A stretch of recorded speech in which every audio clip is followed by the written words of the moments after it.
Good evening, ladies and gentlemen. Ted Kiefit and Dave Rouse here live from Terry Eggerdall Memorial Field for tonight's matchup featuring your 2020 Proctor Rails boys soccer and the Hunters from Duluth Denfeld. Hey, we're going to get started right here momentarily. It is senior night, but what we're going to do first is we're going to start off with a interview from Coach Anthony Wood as we get the night going. So let's get that going so we can get back here and live from Eggerdall Field and get this broadcast for you.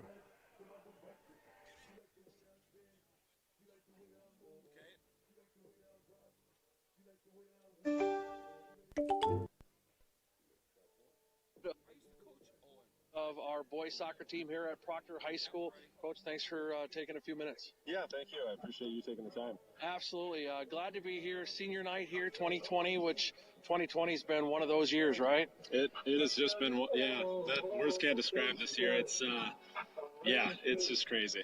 So let's talk a little bit about 2020. Let's talk a little bit of COVID, shortened season. You come out beating Hibbing the other night to make sure you get in the playoffs, I understand? Yeah, 16 teams make the playoffs, and we should be in. Obviously, the state voted no state tournament today, which obviously we're disappointed by that decision. But, life goes on. We make the most of every day. Being in COVID times, you never know who's going to get sick. Hopefully no one, but like I've told the team all year, we can't control the outside. You can just control what we do here on the field and take it a day at a time and be a positive leader and a positive attitude because there's so much going on in the world right now. We gotta maintain our positivity. Right, and speaking about only worrying about what we do here on the field, talk a little bit about with everything in place with COVID, especially you are our new facilities and athletic director, and you've got so much on your plate trying to make sure. So now your team is truly the guinea pig for all of our procedures in place as it pertains to COVID for health reasons. How's that gone in practices and being in pods and stuff? Yeah, so far so good. Us cross country and swimming have been pretty much the guinea pigs with temping every day, wearing our masks, everything that is going into place, and obviously with everything else is changing daily. So being the AD and trying to keep up on it keeps your head spinning. But so far so good. We haven't had anything serious, and I'm thankful for that. So far so good. I think it'll be good for football and volleyball this fall, and hopefully we can maintain that and have a good winter season. All right, let's talk a little bit about the fact that with the limitations with COVID, you didn't get to have a C team this year, which in essence could possibly hurt the program going forward. Not only you, but volleyball, football, and everything else. You as a coach, how do you think that's going to affect yours and other programs as we go forward, or do you think maybe it won't?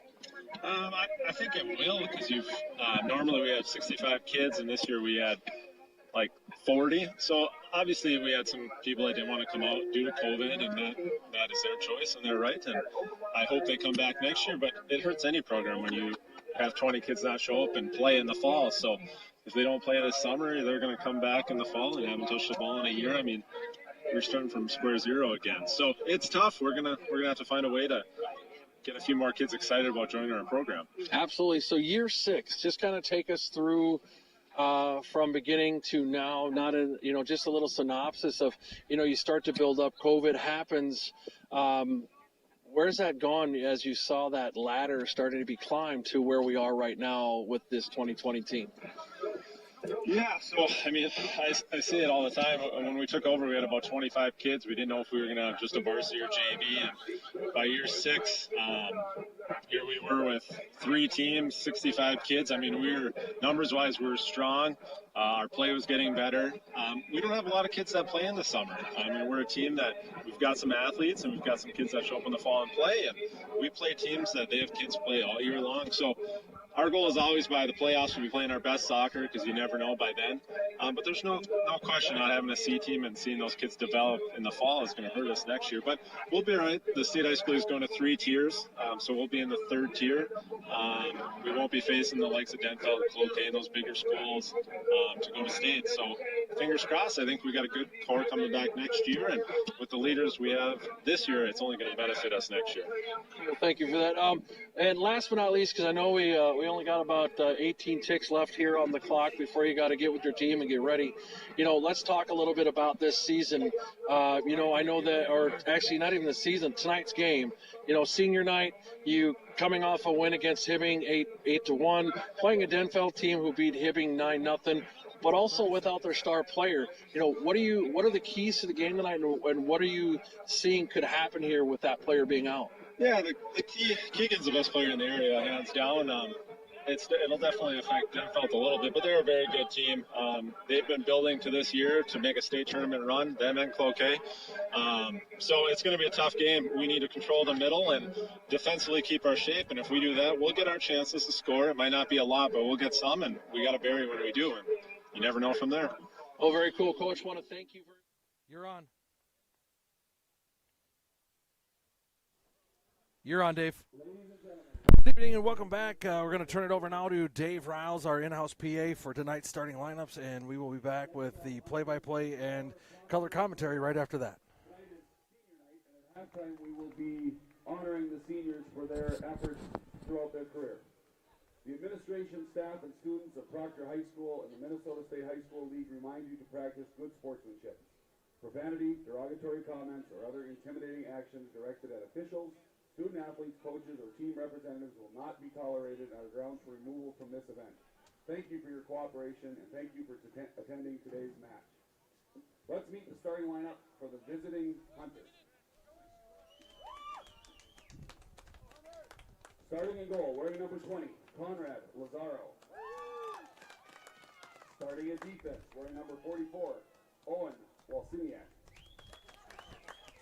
Starting at defense, wearing number 19, Carson Schulte. Starting at defense, wearing number 16, Lucas May. Starting at defense, wearing number 13, Austin Udima. Starting in midfield, wearing number 40, Parker Chasey. Starting in midfield, wearing number 18, Skylar Fossum. Starting in midfield, wearing number 21, Owen Wilcox. Starting at forward, wearing number 2, Joe Eklund. Starting at forward, wearing number 7, Xavier Decker. And starting at forward, wearing number 14, Simon Davidson. The Hunters are coached by Scott Anderson. Here's your starting lineup for the Proctor Rails. Starting in goal, wearing number 0, Colin Otto. Starting at defense, wearing number 12, Gabe Cassidy. Starting at defense, wearing number 6, Henry Ringdahl. Starting at defense, wearing number 28, Paul Ripley. Starting at defense, wearing number 15, Grant Haugen. Starting at midfield, wearing number 8, Reese Penny. Starting at midfield, wearing number 17, Wyatt Oakstead.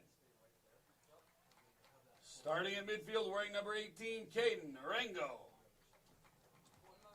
Starting at forward, wearing number 20, Nolan Maley. And starting at forward, wearing number 1, Jake Amendola. The Rails are coached by Anthony Wood. Ladies and gentlemen, at this time we ask that you please rise for the playing of the national anthem. I had it. Slip that out of the bottom of your case. That should work. Uh-oh. Come on. Push play again.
And we are back here at Terry Eggerdahl Memorial Field. Going to be Ted Kiefit along with the coach, David Riles, going to join us here momentarily as he's doing his in-house duties also. Dave, thanks for being with us and helping us out. I know it's been a shortened season for all of us, but you don't want to try to get senior night to 2020 for the boys and for the girls here so that we have those memories locked in. Yeah, absolutely. Thanks for having me, Ted. I always enjoy working the Rails soccer matches. Like you said, a short season, but glad that we're able to play and have the opportunity to get to see some soccer. Glad the high school teams have been able to play a bit, and the Rails have had a rough go of it so far. Clock. 39-21. 39-10.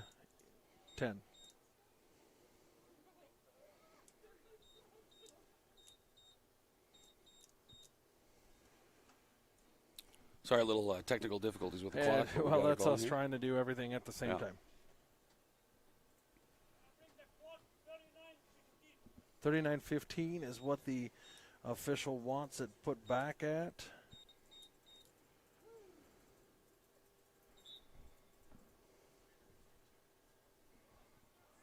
And the ball is now back in play. Hey, look at that. I even got our widget working, even though I'm working. See, like you're doing triple duty. I'm doing triple duty. We'll see if we can keep some sense about this. So now number 7 for, that's Xavier Decker. Offsides, is that what it is? Yep, he was offside. Yep, little too fast. Remember, we talked about this last year.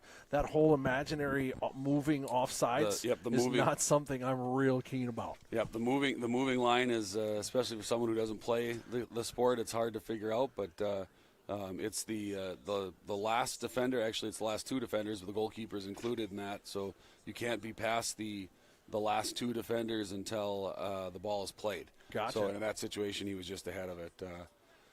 Couple chances early for Denfeld. They seem to be all over the Rails. As I was saying, the Rails have had a bit of a tough go of it, but lately they've been playing a little bit better. A big win on Tuesday. Against the Hibbing team? Yep, against Hibbing, so that was good. A couple players that hadn't scored goals during the year got goals, so that was good to see.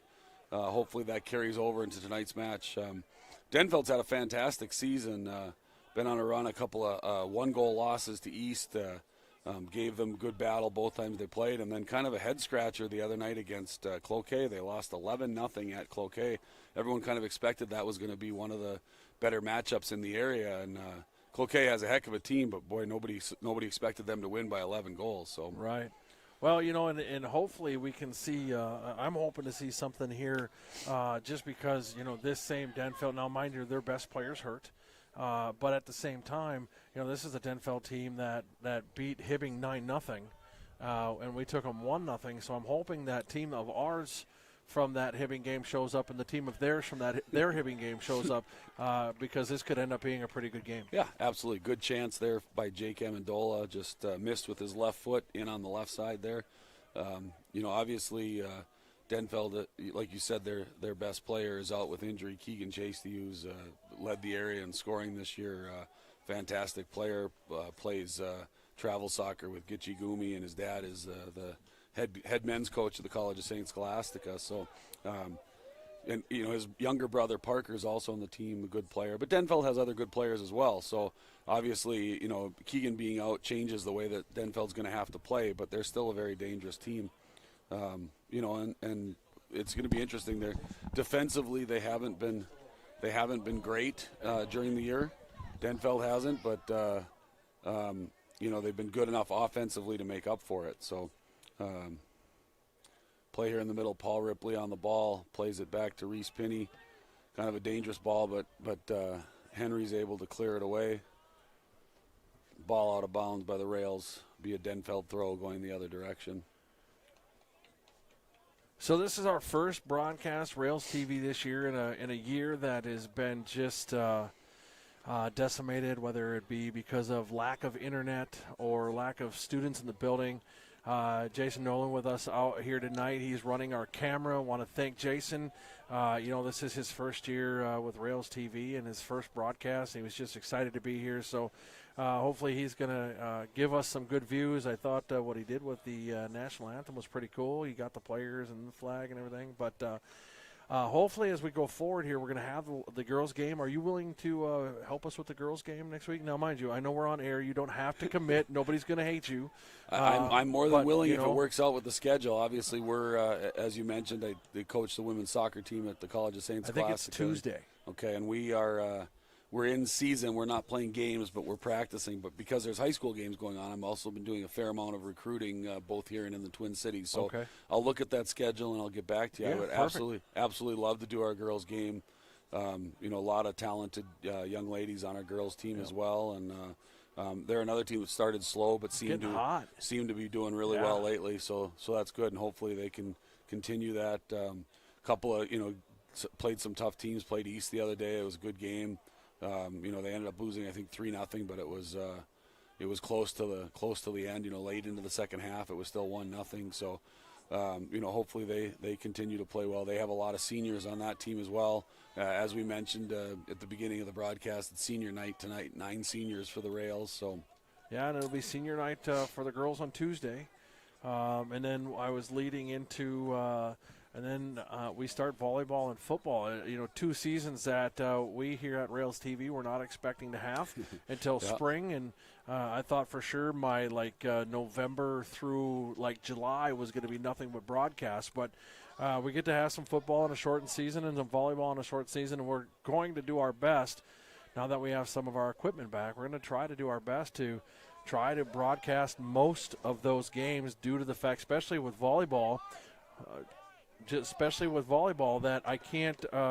We can't have stands or fans in the stands. Right? So it'd be good to provide parents and family with the RailsTV option. So right. Well, hey, Dave, I'm going to turn it over to you for just a minute because Jason needs help with something. Absolutely. And I'll be right back. And folks, you're in good hands. We are now 7 minutes, almost 7 minutes into the first half. There's been one good chance so far from Denfeld. Like I mentioned a little bit ago, Jake Amendola for the Rails, a good chance early on. Just went off his left foot a little bit wrong, but got in on the left side. A lot of play in the middle so far. No one really seems to be controlling the ball or possessing it a whole lot. Denfeld, I would say, has had a bit more of the possession so far, but really hasn't led to a whole lot one way or another. So questionable, no call on what looked like a handball there, but referee Pete Glitzo said, no, we're going to play on. So Denfeld now has possession of the ball.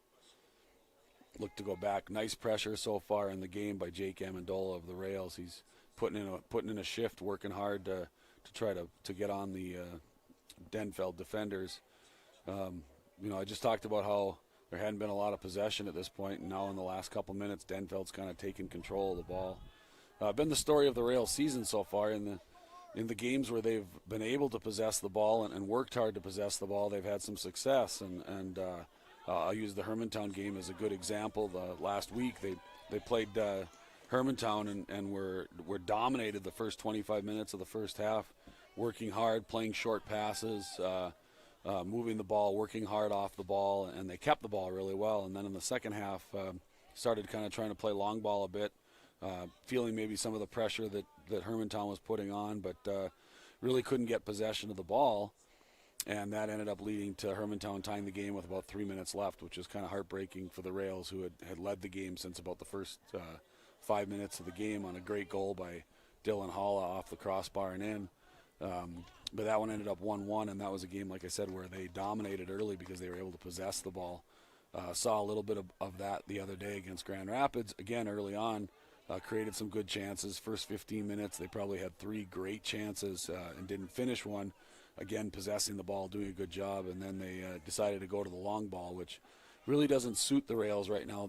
They're not a super speedy team, and so they're better off if they can play into their strikers' feet and play out of it. Jake Amendola has kind of emerged this year as a player that they can play into his feet and play out. They just need to remember to do that, and hopefully they will in this game. We've got a stoppage of the clock here right now. subbing in. It looks like a Denfeld player needs to come off. I don't know if it's an injury or jewelry, but they're allowing a bunch of subs to happen here. So trying to see who's coming into the game. Hard to see numbers, but Which player? no, it looks like there's a number of them. I'm trying to see who came in. Yeah, for us. You've got Number six, 7. six came in for Denfeld. So You've got into the game for the Hunters, number 6, Adler Ormeth. number 10 for us. Into the game for the Rails, number 10, Evan Bowman. I didn't see Wilson. I'll be your spotter. Also number 7, Zach Schnabel. Let's see who else came in. Was Dylan Holla. And number 9, Dylan Holla. I got to tell you, Coach, you're doing a good job. You don't need me, especially since I know nothing about soccer. So what I'm going to do is I'm going to sit here and do something nobody's ever heard me do.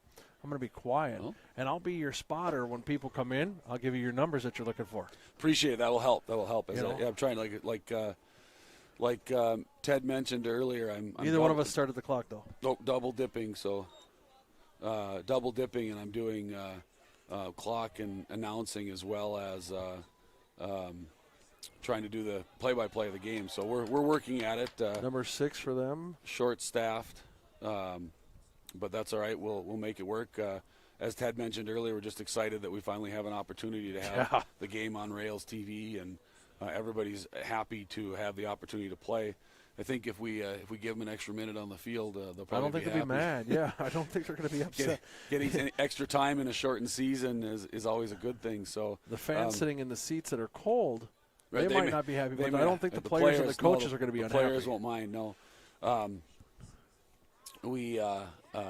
You mentioned volleyball and football starting up. You mentioned football starts now the first weekend after Thanksgiving, right? Who's their first opponent? No. First weekend after MEA. Sorry, MEA, not Thanksgiving. So like we're getting way ahead of myself. 20, whatever it is. And in October. Let's see, we go to Hibbing, we go to North Branch, and then we are home with, I want to say it's Denfeld is the first home game for football. Okay, how about volleyball? When's their first match? I will look that up right now because we'll get that information to you. And it's what I do. Like Ted said, we're going to try to get as many of those games on RailsTv as possible. Excited to be on for the first time this year, and as he mentioned, the Rails girls soccer team will be in action on Tuesday here at Eggerdahl Field, and we'll have that one live for you on RailsTv as well. Look for a whole lot of broadcasts hopefully in the next few weeks. Absolutely. As Ted mentioned, Jason Nolan's working today. Over the last couple of years, as RailsTV has grown, it's been fun to watch a lot of young adults, the students that we have being a big part of it, whether it's production or doing the camera work. We're hoping someday down the road that there'll be someone who's confident enough to do some play-by-play. That would be fun to have them step in and do that, and I'm sure at some point we'll get there. But another offside on the Hunters there. Number 7 tried to give himself, number 3 tried to give himself up. So 7 could go in, but the linesman was quick on the trigger and called it. Through ball by the Rails on the free kick by Henry Ringdahl. Keeper came out and collected it well. Conrad Lazaro for the Hunters. A couple of Rails players closing in on him, but he got the job done. Got some pressure, good pressure by the Rails there. Dylan Holla took away their ability to go outside, and Jake Amendola put a little pressure on front, and Reese Pinney created a turnover there. Some good stuff. Missed another player in for the Rails. Kind of funny that the player I missed was your own kid? Was AJ Riles entering in at left back. So you're going to have when they get a stoppage, you're going to have 21 and 17 for Denfeld. Gotcha. I'll get those guys in. And those, I'm just looking up our sports stuff here, which I'll have momentarily. I'm probably going to be in trouble at home when I didn't announce my own son coming into the game. My wife will probably be mad at me. Speaking of being cold in the seats, her parents are here visiting all the way from Superior, Nebraska, where it was significantly warmer there today. You think? Than it was here. So, I'm sure they're itching for the clock to keep running.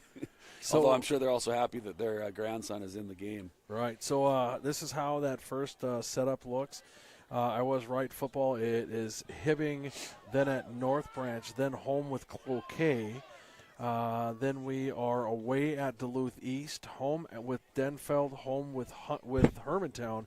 So the Hammer game on November 11th will close out the regular season of that schedule. Great way to end the regular season. Absolutely, especially here at Terry Eggert Memorial Field. Heck yeah. We got in 7-21, is that right? 7-21, yeah. In for the Hunters, number 7, Xavier Decker, and number 21, Owen Wilcox. And as it looks for volleyball, our first match, volleyball, will be at home on the 13th of October with Denfeld. And then away at Denfeld, away at Marshall. Football, volleyball away at Hermantown, away at Grand Rapids, and then home at versus Cloquet. So, again, those two small, shortened seasons, but want to do our part to make sure we try to get as much of it on the air. I wish we could have got more soccer, but we just got our internet issues figured out here. So luckily we did, and we can at least get the 2 senior nights in for this. Foul called here on the rails. Got a free kick coming for the Hunters. Yellow card to Henry Ringdahl.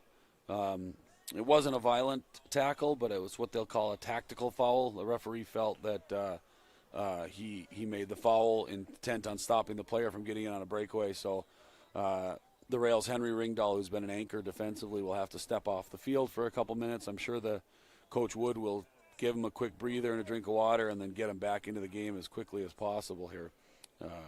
Have a short delay here as the referee writes down Henry's number. I'm sure he'll move the wall back, and it looks like for the Hunters, number 40, Parker Chasty, and number 7, Xavier Decker are on the ball. Last year here, Parker Chasty scored a heck of a goal from about the same spot that he's in now. Hit a ball in the upper left corner, so to Colin Aho's left last year here. It was in the run of play as opposed to on a free kick, so hopefully, if you're a Rails fan, he doesn't do the same thing here on this shot.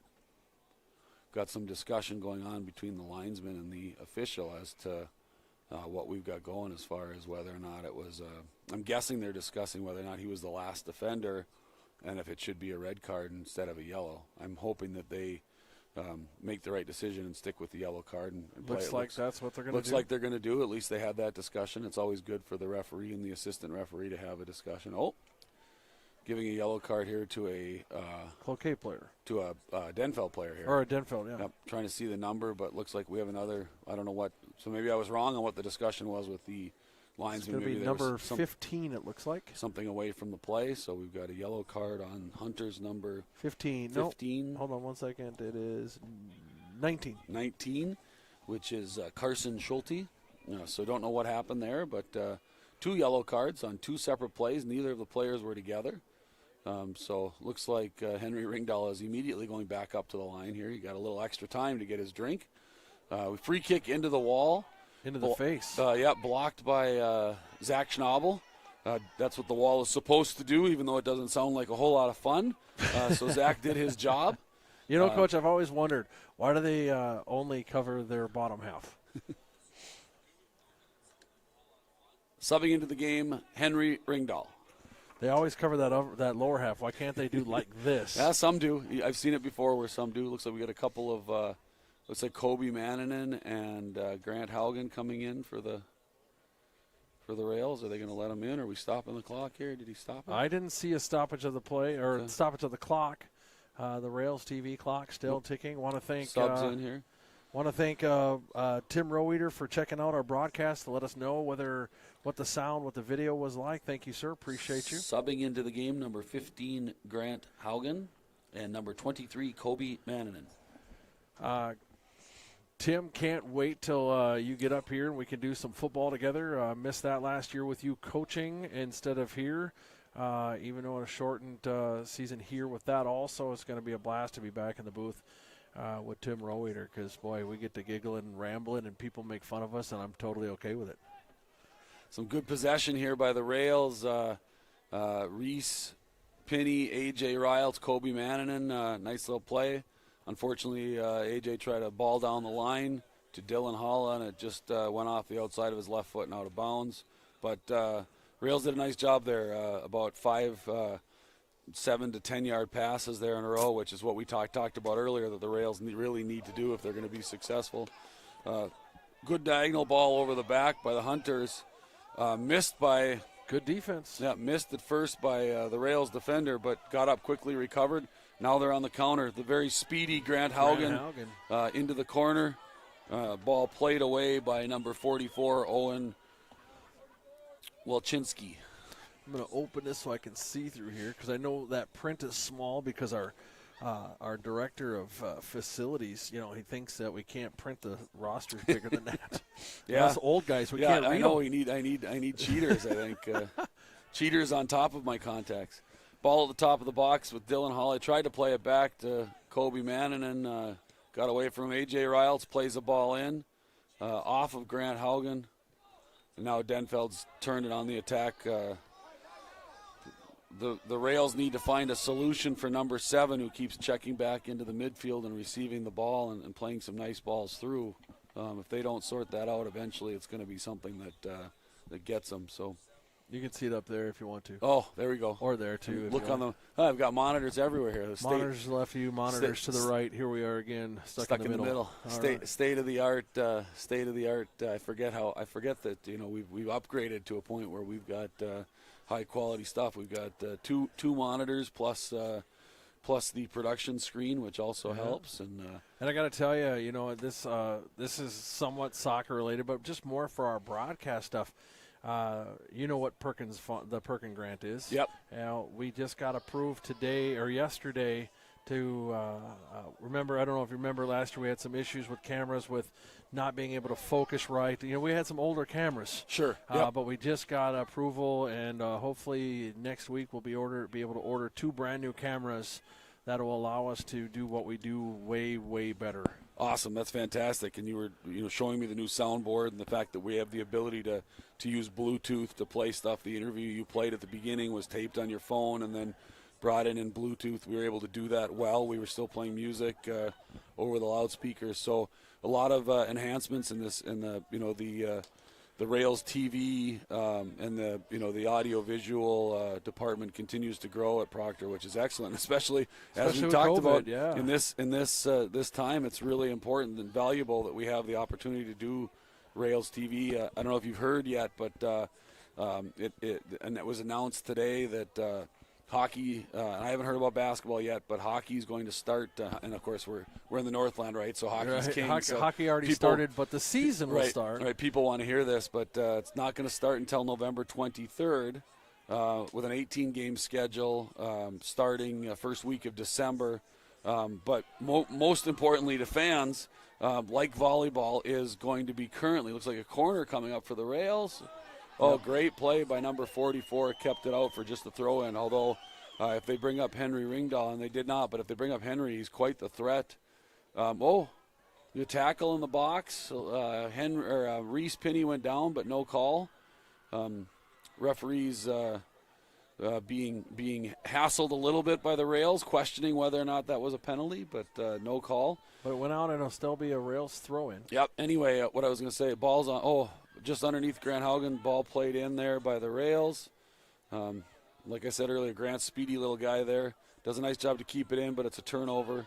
Owen Wilcox, who's on the ball right now, Denfeld Hunters player, is a player that I coached in Gitchigumi when he was 8 years old. So had him from 8 to 10 before I stopped coaching Gitchigumi. My kids moved on to, you talk about hockey, summer hockey and baseball. But Owen's a nice little player for the Hunters. Anyways, I was saying, so hockey, like volleyball, as of right now, will not have fans. And so I can assure you that there'll be a big calling for RailsTV for that as well. That ball played in by the Rails, number 7, Zach Schnabel. Ball's kind of bouncing on the turf. He tried to hit it with his laces and put it literally out of play. Literally out of the ballpark. Yep, out of Terry Agerdal Field, over the cars and into the woods. With the coyotes that have been running around Proctor, you better be careful when you go into those woods for the soccer ball. Yeah, no doubt, right? Yeah, and I'm just going to piggyback on that. I mean, because I know the fans can see the action and just talk a little bit about the RailsTV piece. The cool part is that and I know a lot of the other schools in the area are doing some new thing where fans have to pay to watch the games, and there's no color commentary, play-by-play. And, we're very, very lucky that 4 years ago, unknowing of what COVID was going to look like, that, we got the ability to, start with a little single camcorder and a laptop, and have now grown into a true broadcast program here at the high school and be able to do this. And I'm excited. I've got kids that are going to be coming into the building to learn the equipment that are excited to want to do it because they know that, there are going to be no fans, but more importantly, because of what the community of Proctor has invested into this program, and not even just monetarily, just their willingness to say, yeah, this is important. I'm going to watch it. I'm going to give feedback. I'm going to pass the word on, and so on. So I'm just excited that RailsTv will be able to continue to do that, especially now when it's needed more than ever. We have a substitution here. Now subbing into the game for the Hunters, number 5, Logan Colt. Yeah, absolutely. It's a great thing, the addition of RailsTv and watching it grow over the years, and it's like we talked about earlier, students. It's a good thing. Oh, good save, good second try. Yeah, ball played in there by the Hunters, and there was a couple players, one of our own, that kind of screened Colin Aho, but he was able to recover and grab onto the ball. Colin's he's had a nice career. You'd think he would be a senior with the amount of years that he's played. He's in his 4th year as a starter, started as an 8th grader, and now he's a junior, but he's still got one more season left to play. He's been the primary Rails goalkeeper for the last 4 years. In fact, up until this year, Kenan Riles, who was the backup, and he was also the same age. So as 8th graders, they were the starting goalie and backup goalkeeper for the Rails. So, but Colin's been tending the goal for 4 years for the Rails, and has been fantastic. Continues to get better every single year. It's always a little easier to defend when you've got a fantastic goalkeeper behind you in the goal. So very athletic play there by the Denfeld Hunters, number 12 looks like. I can get that for you. Cole Olson. Yep, it's Cole Olson. Yep. He looked like the ball was going to go out of bounds, and he was able to slide around. A.J. Riles coming up from defense and looking to play a ball through. The Rails have really tried to this year have really tried to activate their outside defenders and get them involved in the attack. And they had early on they had a couple players playing back there that are now playing different positions or not playing as much because they wanted their backs to be involved. And so they've gone to a group of guys: Vinny Horngren, Evan Bowen, A.J. Riles, even Grant Haugen still plays back there at times, even though he's been playing mainly forward, mainly because they really want to activate those outside backs and get them involved. Obviously, as you're seeing here, the risk of getting your outside backs up is the ability for other teams to counter and go the other way. But we mentioned earlier that the addition of Henry Ringdahl, moving him from the midfield into the back after about Game 3, has really made a difference for the Rails, and I know Henry wasn't extremely excited about it at the beginning, but he's done a fantastic job there. Probably the best effort I saw from him and the crew throughout the season was the Duluth East game, where unfortunately they ended up losing 3-0 at the end, but it was 0-0 with under 10 minutes to play, and the defense led by Henry Ringdahl played fantastically well. And then once they finally got behind 1-0, they did try to push forward to get one, but it was a great effort. And really, since then, they've been much better defensively, not giving up a ton of goals. First couple games, they gave up like 7, 5, and 4 or something like that. So a lot of goals. Hard to win games when you're giving up an average of 5+ goals a game. So I don't know what was called there, but I definitely saw that number 12 for Denfeld shoved Schnabel down to the ground. I saw that too, yeah. And Zach was obviously waved and said that it was nothing. But boy, I tell you, it was a pretty good shove. Yeah, he was upset by it, but it looks like they're going to play on. So let them play a little bit. We've got a couple subs here. You got number in for the Hunters, number 7 Xavier Decker, and in for the Rails, number 28 Paul Ripley. Yeah, sure is. Real quick, on a non-soccer topic, How's Kennan doing? I see he got his first goal last week. Yeah, he got 2 last Got weekend. 2 actually. last week. Good for him. Yeah, we mentioned he was the backup goalie here for the Rails, and this year, especially early on with the uncertainty of whether or not there was even going to be a soccer season, and no telling what was going to happen with the hockey season, he decided to go play some junior hockey in the Twin Cities. He's playing for the Rum River Mallards in the US PHL Junior League, and had a nice weekend. The first weekend, actually, Connor. Oh, great chance by the Rails there. Ball played in. Zach Schnabel kind of deflected it. It wasn't really a shot, but he deflected it. Had a chance to go over the keeper, but not in. Really, probably the best chance so far for the Rails, and the first quality opportunity for the Rails in about probably 15 minutes. So it was good to see they get one there. Good defending by the Rails. Kept the opportunity there. Now they can get numbers back and defend. Throw in for the Hunters. Kennan and Connor Pavlovich, who did not start the year with the Mallards, is he down there now too? Playing with them. Yep. So they both played last weekend, had a good weekend. Actually, after the first weekend, Connor has a goal and an assist, and Kennan has 2 goals, and they're tied for the lead in the team in points after one weekend. So it's good for them. Yeah, it's fun. It's obviously a challenge. They're 16 and 17-year-old kids. A lot of the kids in the league are 19, 20. So you're still a boy basically playing against men. Yeah, but it's going to make them better. Yep, absolutely. And it's they've been enjoying it and working hard, and hopefully it pays dividends. They both plan obviously to come back for the high school season. They were excited to hear that there was, they announced there was going to be a high school season, but also excited that they got a couple extra weeks down there with the junior team before they came back. So that's just going to make them so much better. I mean, you and I both coach baseball, and whether it was the Harbor Bandits or your Expos, going and playing against that tougher level, whether it's a AAA Osseo team that has 5 billion kids to choose from, sure. or playing like a Milton Mad Dogs baseball academy, it's just going to make them that much better for this Proctor team. Yeah, and like I said, they're excited about coming back and playing, and hopefully it's a good year for the Rails. New head coach this year with Jeff Lasby taking over. Super excited about that. Proctor alum, so good to have alum and grad, and one of their own back in coaching the team, and I've had the opportunity to talk with him a few times.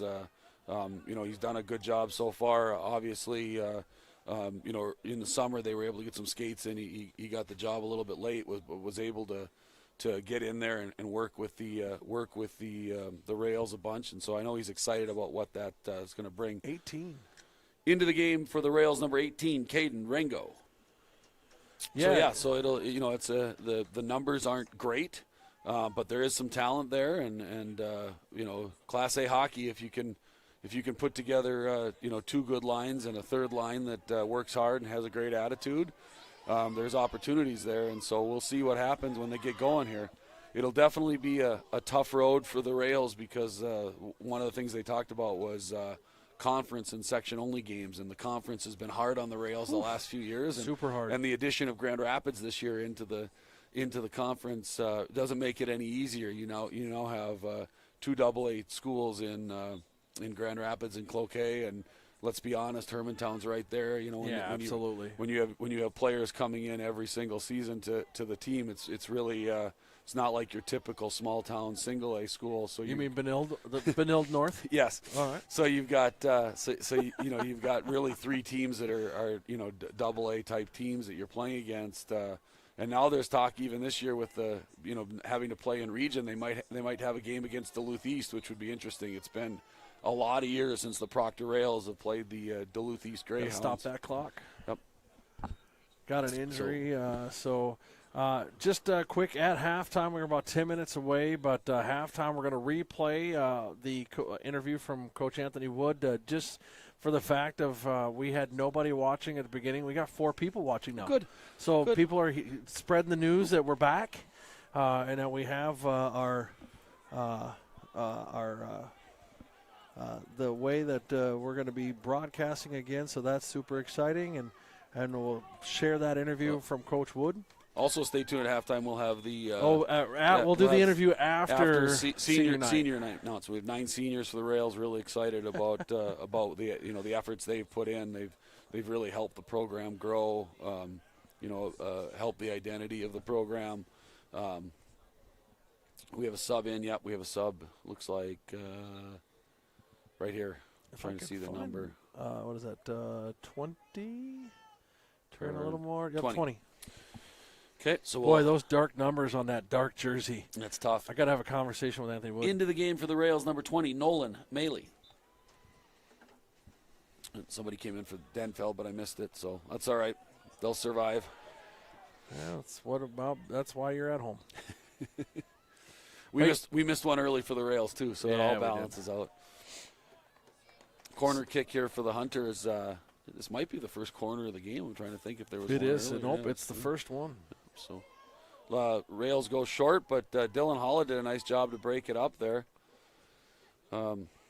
Rails are building the ball up the field here. Good possession, like we talked about. Yeah, they panic and play it out of bounds, but that's what they need to do. Those 7 to 10 yard passes, be able to switch fields, play out of pressure. Get opportunities here. We missed Josh Monreal coming into the game. Played a lot of soccer when he was younger, but hadn't played for a few years. This year is coming back out for the team. Big, strong, athletic kid. Great save there by Colin. Save. Good chance there by the Hunters, number 3. Joe Eklund, I think, even though he's not on the roster as that. I think that's what they said his number was. So Joe Eklund, number 3 there. Great chance for the Hunters, but great save by Colin Aho. As we mentioned earlier, he's been tending the goal for a long time for the Rails, now 4 years, and done a great job. It's not very often that you have a 4-year starter when he still has one more year to play. So still got his 5th year to come. Who did he split time with last year, though? The dark-haired tall kid. Or was that the year before?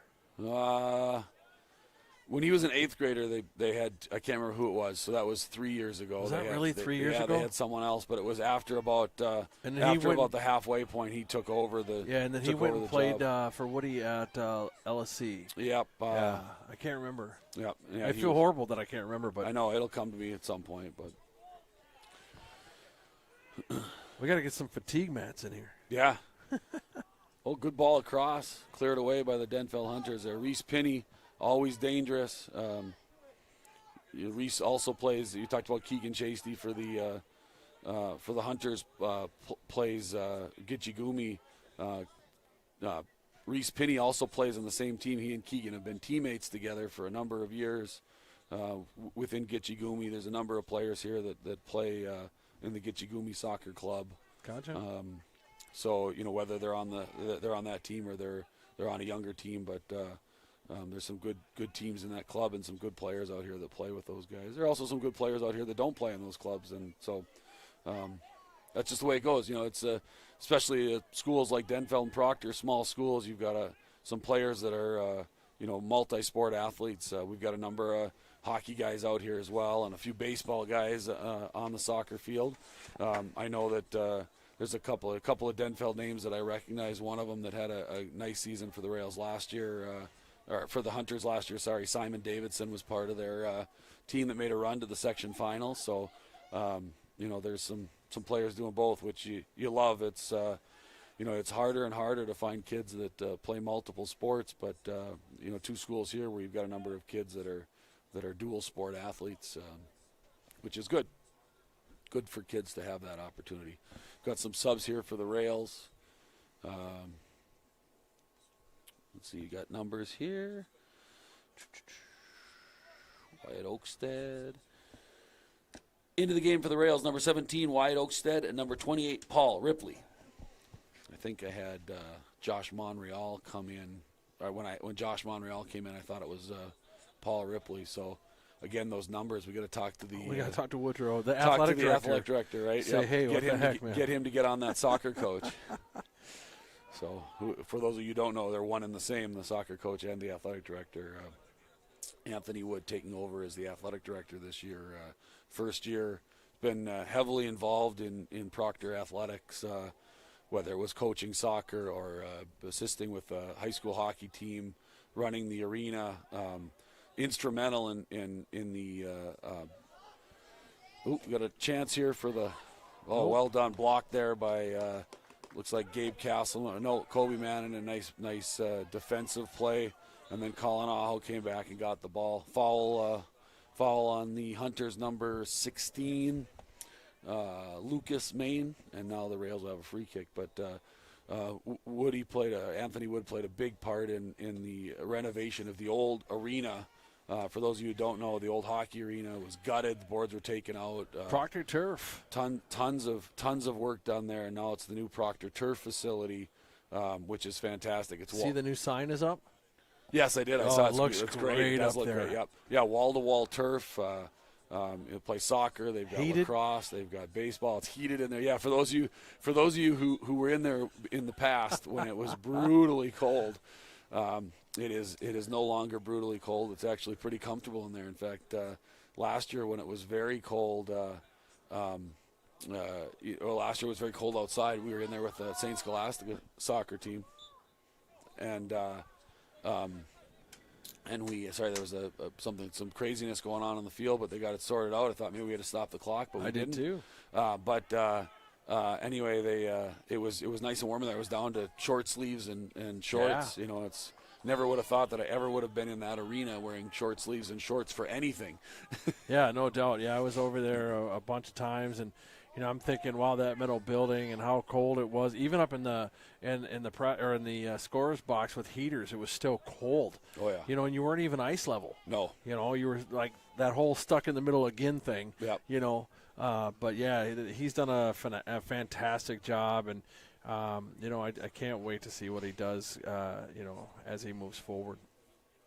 So just real quick, go ahead, Dave. Into the game for the Rails, number 1, Jake Amendola. So just want to get a shout out and a thank you to our sponsors, Tamarack Building Supplies up at Highway 53. We got Audiology Concepts. We have Heritage Window and Door over in Superior. Troy's Auto Service right here in Proctor. And, of course, the Rob and Barb Shaler Charitable Foundation. Without our sponsors, we couldn't do any of this. We wouldn't have the equipment we have. We wouldn't have the studio we have. So thank you to all of our sponsors who make this possible for us to bring any of this, whether it's volleyball, soccer, football, plays, choir concerts, band concerts, whatever it is, it's because of our sponsors that allow us to do this. So thank you to our sponsors. That's great. It's great. A lot of those sponsors are local in Proctor. Big part of our Proctor community have kids that play sports and are involved in our programs or in other activities, not just sports, but band, choir, orchestra, some of the other stuff that we have going. So it's great to have that kind of support. It's been fun, having been heavily involved with the Proctor Baseball Classic and hockey tournaments here in town through the Youth Hockey Association. It's really fun to see what the commitment from the local businesses and how they support Proctor activities and Proctor athletics. Well, I got to tell you, Dave. I'll tell you after. You go ahead and set this up. Yeah, we got a free kick here. Looks like Parker Chasty on the ball for the Hunters. Another dangerous situation here. Wall. Last time he hit the wall with his free kick, he doesn't miss often. So great chance there. But Colin Aho played it well right in there. Again, we talk about quality chances and they gave up a pretty quality one there. They probably need to stop giving up those free kick opportunities because Parker Chasty he's going to bury one eventually. Yeah, and, he's not quite this, he's only a sophomore, so he's not quite where his brother was a senior's at, but eventually he's going to put one of those in the back of the net if we keep giving him the opportunity to take those. So Hunter's on the run here. Again, Henry Ringdahl, we talked about a stalwart defensively for the Rails in the right spot there and cleared the ball out. We're down to 1 minute. Do I do that? Yeah, 1 minute. Good. 1 minute remaining in the first half. So 1 minute, as I just said, 1 minute remaining here in the first half of a scoreless first half. As I say that, the Rails are pressuring a bit. Jake Amendola, who pressured the keeper there, Jake's done a fantastic job tonight. Put a huge effort in there so far, pressuring defensively. A good play there by A.J. Riles, and now he's on the run. As we talked about, outside defender here making a run up the field. Ball tackled away by the Denfeld defender, but down to 26 seconds, and Henry Ringdahl, who has a big throw, now comes up from the back. So Rails are pushing numbers forward here. They've got their left back in for the throw. They've got their center back in taking it. A.J. Riles gets a head on the ball. And gets pushed. Nope, coming back the other way. Oh, we've got a push going the other way. So I don't know who it was on, but we've got a free kick for the Denfeld Hunters as the half comes to an end. That's the end of the first half. Rails 0, Hunters 0. What do we do, 10 minutes? Yeah, 10 minutes. 10 minutes on the clock here. And we will start very shortly with our senior day activities. Hopefully the senior parents are coming down there, and we can get going with the senior stuff here. I don't know when they're going to do that. Well, before we do that, the one thing I wanted to throw out there, just put up our halftime clock here. Oh, you didn't start yours yet. Okay, I'll wait. You want to start it? Now, yeah. Is that, you talked about sponsors, you talked about, our Proctor community, and, all communities are great, but I got to tell you, Proctor is just one of those small towns that, people really help out. You take what's going on over at Bayview right now with the Miss Leischer's outdoor classrooms and the 2 tents that were donated, and all these people that are donating money to build benches for those outdoor classrooms. And it's all local business and local citizens here in Proctor, the community of, that are building these outdoor classrooms. And it's just so cool to watch. Yeah, it is. It really is. It's great to see the support. And, COVID's been tough on everyone, and the outdoor classrooms give the opportunity to socially distance and still teach. So that's really been good. Right. We're getting close here to starting our senior day activities. I'm going to turn it over to you. I'm going to go check with Jason, and if you could talk into both mics, that would be awesome. Absolutely. Just waiting for the teams here to get lined up. Looks like they're getting close. I'll wait for the signal from Anthony Wood, and then we'll get going on the senior day.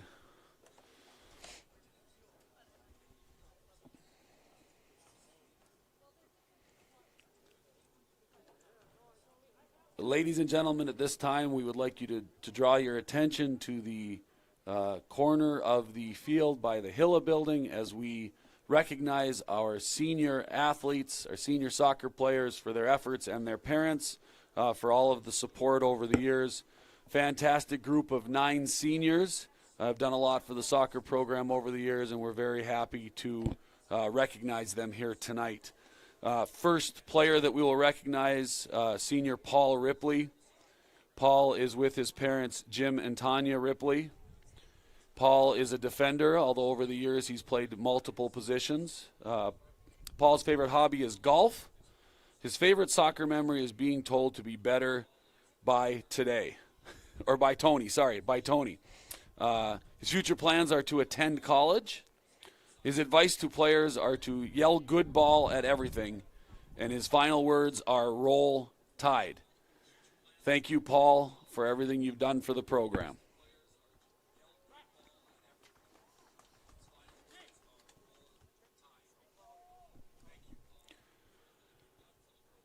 Our next player, Gabe Castleman. Gabe is with his parents, Paula and Scott Castleman. Gabe is a defender. Gabe's hobbies: spend time at the cabin. Loves to spend time at the cabin. Favorite soccer memory: listening to Paul rage after missing a shot. Future plans: something in the trades. Advice to the players: listen to your coaches and play Bodie. Roll Tide. Thank you, Gabe, for all you've done for the program. Our next player is Nolan Maley. Nolan is flanked by his parents, Jamie and Karen. Nolan is a striker. Nolan's hobbies: hanging with his family, reading comics, and getting bit by his puppy. Favorite soccer memory: Schnabel yelling, "Oh yeah," finally tackling SJ in Golden Snitch. His future plans: go to college and study creative writing and graphic design. His advice to his teammates: always go hard in practice because the real fun is winning games. He also says, roll Tide. Nolan Maley. Our next senior is Wyatt Oakstead. Wyatt is with his parents Vance and Kelly Oakstead. Wyatt is a winger. Wyatt's hobbies are fishing, hunting, golf, and going to his cabin. His favorite soccer memory, getting domed by Ben Harnell in my first year and first day of captain's practice. Future plans, going to college or joining the Air Force. Advice to his teammates, don't give Coach Wood ideas because he'll actually use them. And good luck to the next golden snitch. Roll Tide. Wyatt Oakstead. Our next senior is Reese Pinney. Reese is flanked by his parents Mark and Shirley Pinney. Reese is a midfielder. Reese's hobbies, playing sports and traveling. His favorite soccer memory, beating Cloquet in the playoffs his sophomore year. Future plans, get an engineering degree at an undecided university. His advice to his teammates, play soccer during the summer. Roll Tide, says Reese Pinney. Our next senior is Henry Ringdahl. Henry is with his parents Jennifer and Jason Ringdahl. Henry is a defender. Henry's hobbies are hunting, fishing, playing sports, and spending time with his family. His favorite soccer memory, playing soccer with my brother in the backyard. His future plans, the military, then the trades. His advice to his teammates, lift weights, be big, play more body, have fun, and always try your hardest. Henry also says, roll Tide.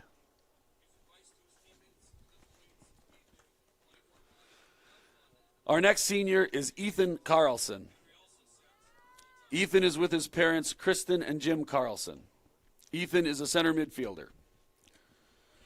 His hobby is fishing. His favorite soccer memory, the refs giving my yellow card to Kobe and getting told to be better every day by Tony. His future plans, going to college somewhere with good fishing. His advice to his teammates, enjoy spending time with your coaches and teammates because it doesn't last forever.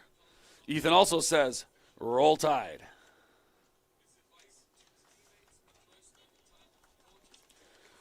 Our next senior is Jake Amendola. Jake is with his parents Terry and Kevin Amendola. Jake is a striker. His hobby is playing sports, and he plays a lot of them. His favorite soccer memory, and this is hopeful, beating Denfeld on senior night and getting a hat trick against Hibbing his junior year. Future plans, attend the Naval Academy and run for president. I'd vote for Jake. Advice to his teammates, give 100% effort to everything you do. And Jake also says, roll Tide. And last but not least, Grant Haugen. Grant is with his parents, Chris and Tara Haugen. Grant is a defender and sometimes a striker. Grant's hobbies, fishing and golfing. His favorite soccer memory, scoring from 30 yards out, 30-yard bombs. His future plans, attend a four-year college and get undergrad in biomedical engineering. His advice to his teammates, keep working hard and listen to the coach's advice. Have fun and make memories because the time flies by. Love you, Coach Wood. Grant also says, roll Tide. Ladies and gentlemen, your 2020 senior class for the Proctor Rails. Congratulations, seniors.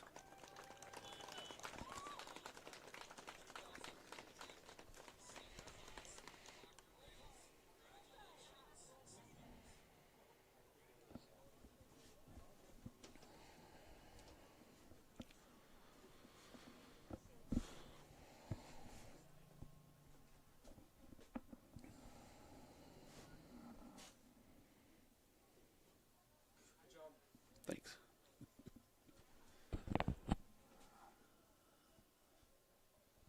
Were you my baseball coach? Yeah.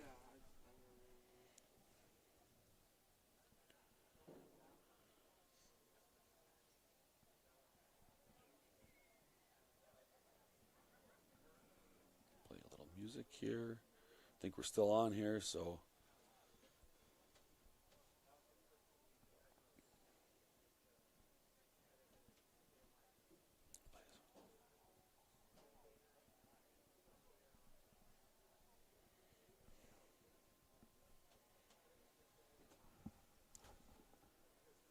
We're down to. Hello, folks. Still here.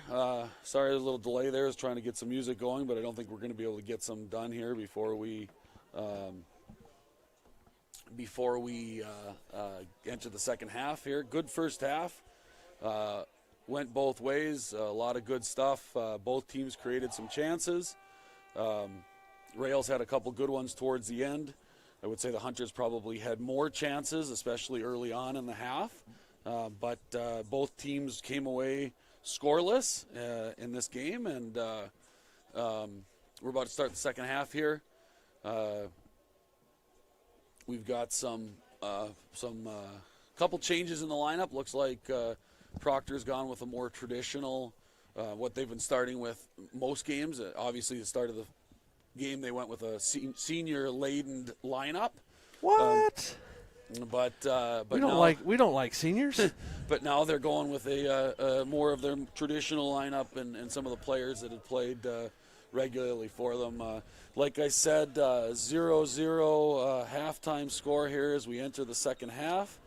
Putting the clock up, make sure we get the clock. Let's both start on time this time. Start on time, yeah. We'll get her going here. Not on the whistle, on the touch, right? Yep. And there we go. There it is. We're off. So you know what I could also do?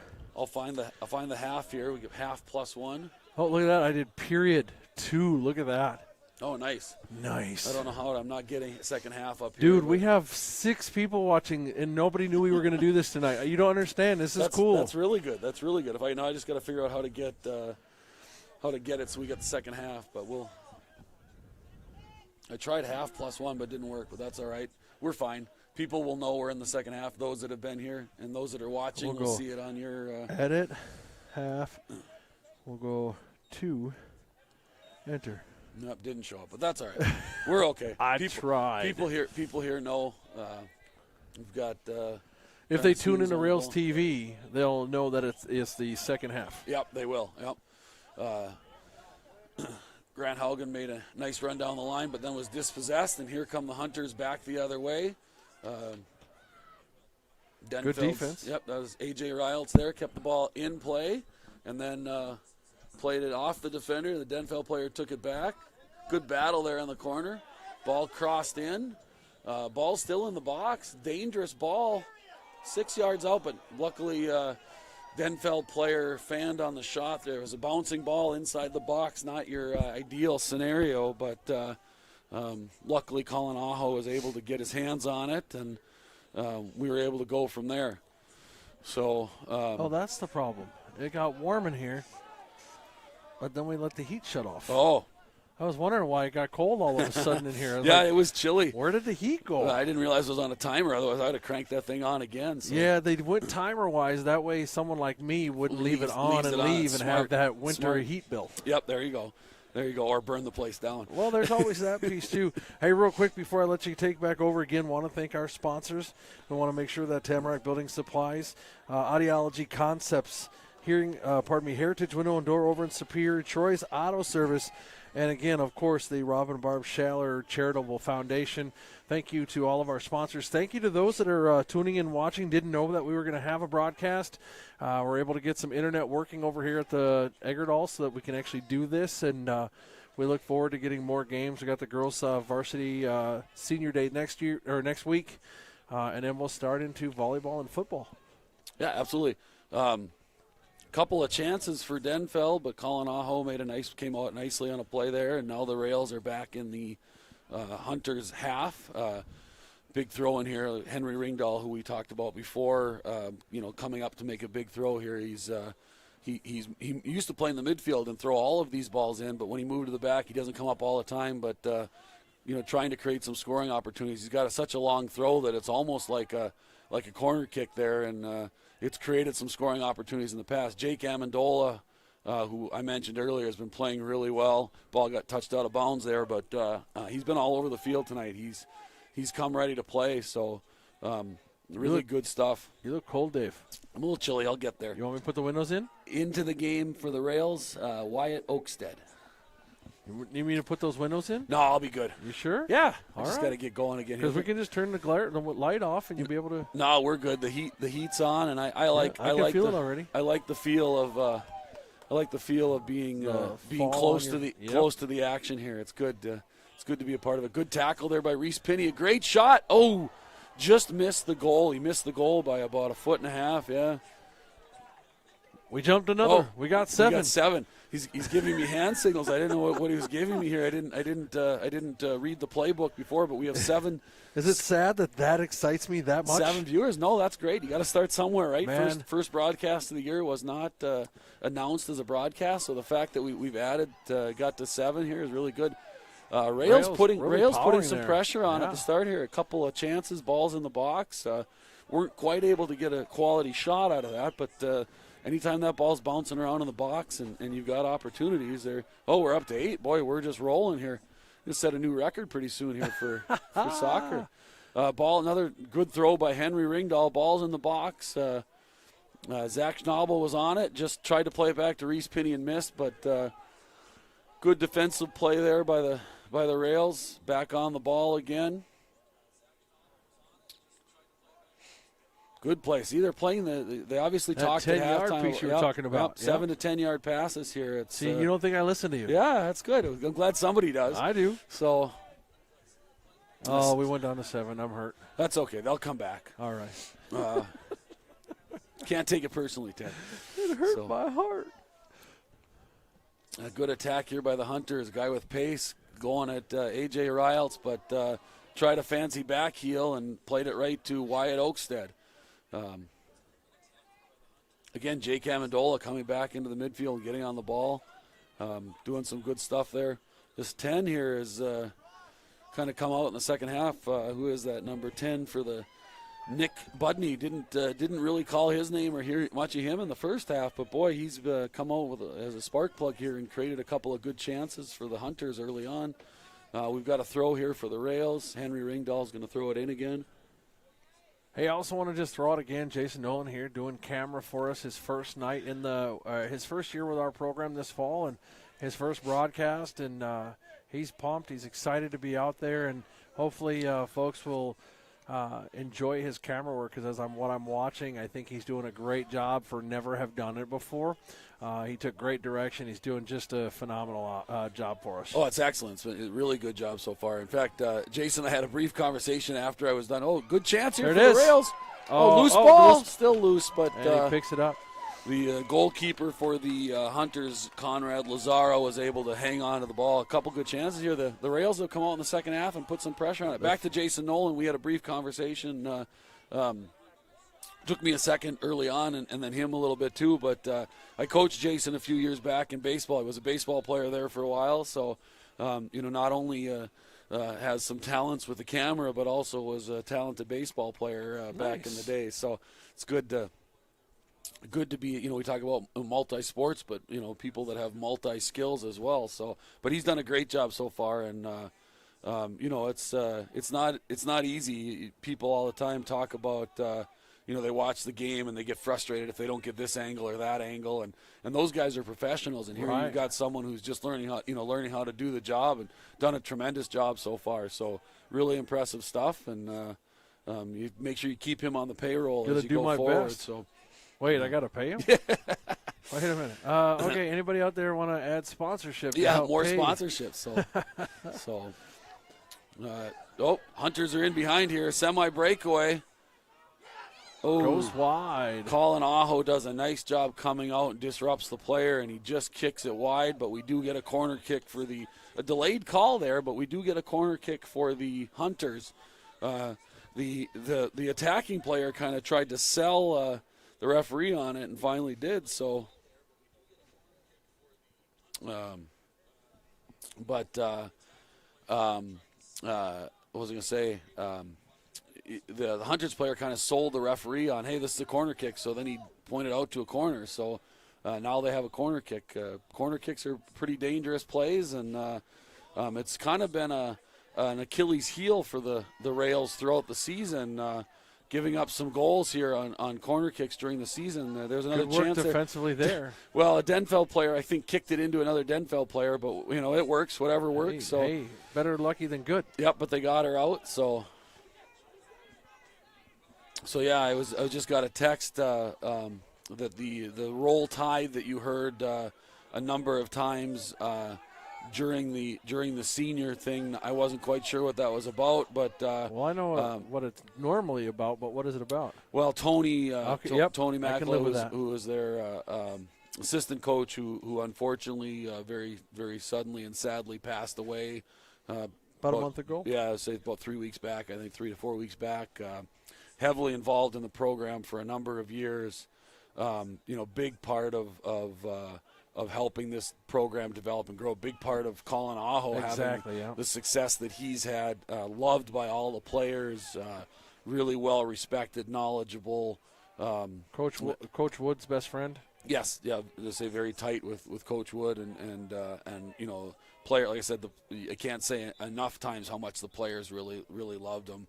Very sad day and very sad time for the Rails. So that I just got a text saying that's what that was about. So I don't know all the details. Obviously, he probably was a Bama fan. I'm going to guess he was a Bama fan. But and if I remember correctly, I want to say that is 100% correct what it is.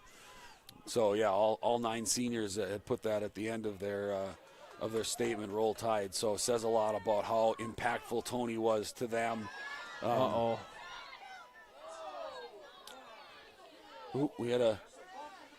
There was a kind of a missed ball. The Denfeld player missed the ball. The Proctor goalkeeper missed the ball. Colin Aho, the ball went out of bounds. The ball went towards out of bounds, and the referee calls for a corner kick here. We've got a sub. I'm trying to see the number there. Which one?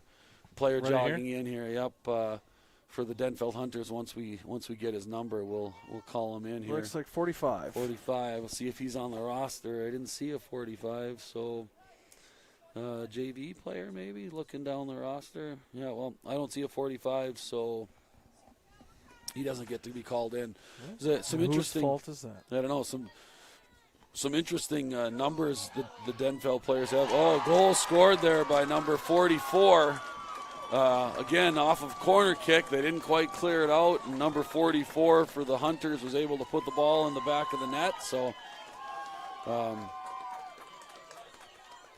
his defender comes up and gets the goal. So I got to stop the clock here. We'll announce the goal here quickly. We are about 12 minutes into the second half. And the Hunters are now up 1-0. At the 28:57 mark of the second half. Get the clock started clock here. Starts. Yep. Announce the goal scorer. Scoring the goal for the Hunters, number 44, Owen Walzinski. Got a big group of Wilczynski fans here in front of us tonight. I think maybe they were cheering just because I got his name closer to right than I did the first time. It's always those tough ones. Why can't Joe Smith score a goal? Right? No. John Jones. Yep, exactly. So 1-0 here. We've got 28 minutes left. As I mentioned, corner kicks have kind of been an Achilles heel for the Rails so far this year defensively. And again, goal given up on the corner. It was played in and not cleared well. And next thing you know, it's a big defender comes up from the back and gets on the end of it here. Good chance for the Rails, cleared away by the Hunters' defense. We'll have a throw in here. Looks like Henry Ringdahl is going to come up again for the big throw. We'll see if they bring any other defenders up. Looks like A.J. Riles is slowly moving up the field, but now being told to stay back, so they'll throw it in. And brought up Reese Pinney here. He's been a target of a number of those throw-ins, and looks like he's, again, Reese, another target. Flick to the back post. Ball in the box. Jake Amendola with a chance. Oh, couldn't quite get enough on it. It was bouncing. Got a piece. Yep, but the keeper, Conrad Lazaro, comes up with another save. Good chance for the Rails, again, off that long throw, but not able to capitalize. Oh, wow, we're getting more followers here. Ted's getting excited. You got to understand, man, for a broadcast that we didn't know we were ever going to be able to have, I'm super stoked that we got folks that are out there watching it. Zach Schnabel tracks down that ball. Zach covers a lot of ground for the Rails.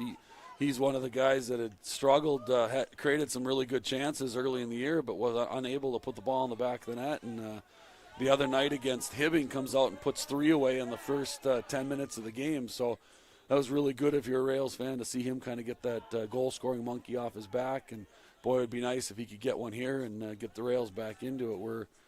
We're at about 26 minutes left here in the second half.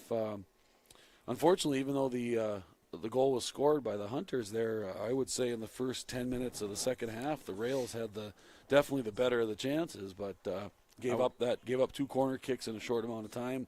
First one kind of bounced around in the box. The second one didn't get cleared, and the next thing you know, it's 1-0 Hunters. So that's where we stand here early in the second half. Glad you know all this.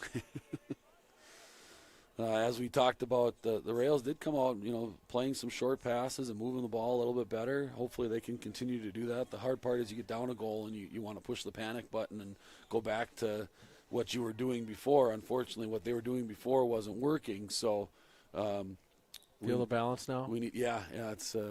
I mean, it really getting that heat turned Yep, back on it really definitely helps. Yep. Now Yeah, you're in charge of the dial. I'm not shivering anymore. Yeah, well, trust me, I won't make that mistake twice. Sorry, I stood here and I stopped and I went, I could put my hands out of my pocket. Yeah, and you're it's not crazy. freezing. Yeah, Right? exactly. Yep. Throw in here for the Rails. Henry Ringdahl comes in and about 40 yards out from goal.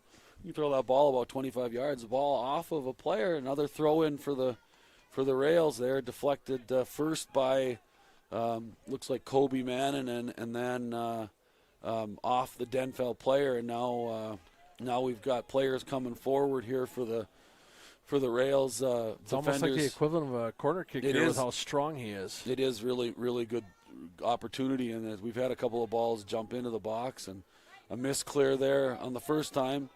Ball played in, a dangerous ball. Zach Schnabel on the end of it. Nice save by Conrad Lazaro.